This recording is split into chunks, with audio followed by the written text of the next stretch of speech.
Bonjour, bienvenue sur Psoft Cloud. Dans cette vidéo, on va vous expliquer comment utiliser notre database as service pour créer des instances de base de données. Premièrement, on va sur le database configuration, on va créer un groupe d'instances, c'est facultatif, mais il est intéressant d'avoir un groupe pour les instances. Ici, on choisit la version de notre base de données. Voilà, donc le groupe est créé. On va sur instance, toujours sur database. Donc on lance une instance, on donne un nom à cette instance, par exemple test DB. On donne un volume pour notre base de données, donc ici 10 gigas, volume type data de default, et on choisit la version de notre base de données. Puis on choisit le gabarit, donc ici medium. Puis on choisit le réseau sur lequel cette VM va se connecter. Et on peut limiter l'accès à cette base de données via le database access. Ici, ici on peut créer une base de données initiale avec un utilisateur et un mot de passe.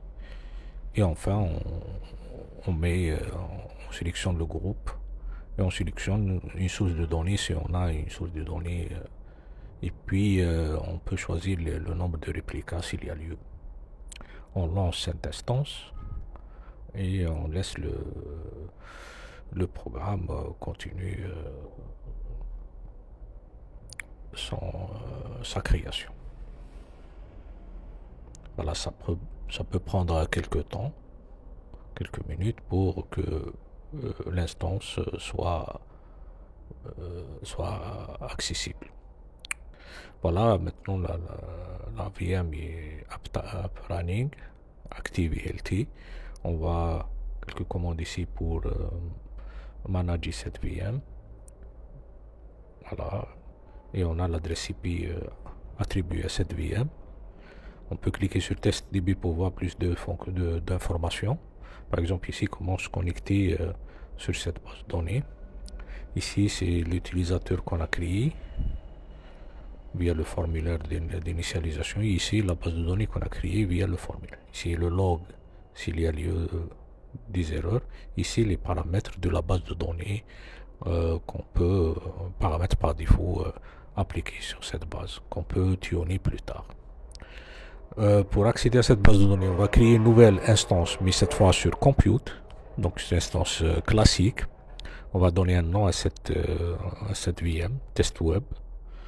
On va utiliser Ubuntu pour cette VM.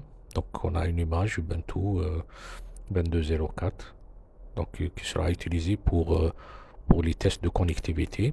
On choisit ici le gabarit de cette VM. Donc ici c'est Medium. Donc 2 vCPU, 4 Go de RAM et 40 Go de disque dur. Et puis on sélectionne le même réseau que celui de la base de données pour simplifier la connectivité. Et puis on choisit le firewall appliqué sur cette VM. Donc on ouvre le port 22, le port 80 et le port 443. Ici j'utilise une clé privée pour me connecter sur cette VM. Donc j'utilise une clé qui existe déjà qui s'appelle MyKey. Donc ça me permet d'avoir un accès SSH à cette VM. Et puis il y a des configurations par défaut qu'il n'est pas nécessaire de renseigner. Je lance mon instance et l'OpenStack va créer cette VM pour nous. Donc il a déjà donné une adresse IP et pour l'accès distant, je dois attribuer une adresse IP publique. Donc j'associe une floating IP qui me permet d'accéder via SSH à partir du réseau Internet.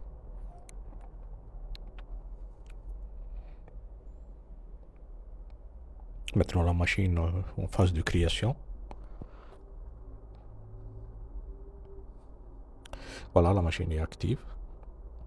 Il possède une adresse IP privée et une adresse IP publique.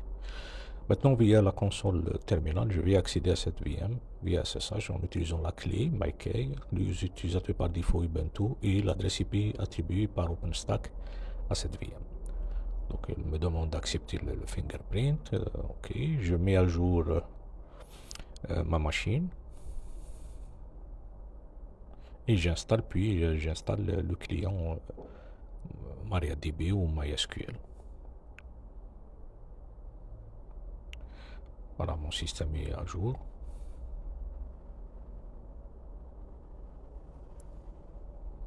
Et puis j'installe MariaDB Client. Donc, qui me permet de me connecter, de se connecter via ligne de commande. Bien sûr, vous pouvez configurer votre script PHP ou Python pour se connecter de la même manière. Donc, pour se connecter, j'utilise la commande MySQL. Moi, H pour spécifier l'adresse IP de ma base de données. Moi, U pour l'utilisateur. Moi, P c'est pour demander le mot de passe. Et test DBA, c'est ma base que j'ai créée au préalable. Voilà, je me connecte directement sur la base MariaDB 10.0. Et la base, on voit bien la base de données test DBA. Maintenant, bien sûr, à tout moment, je peux créer d'autres bases de données sur le même serveur. Donc, je peux créer une autre base de données pour une autre application, par exemple ici test DB2, create, et j'essaie de me connecter à nouveau sur cette base.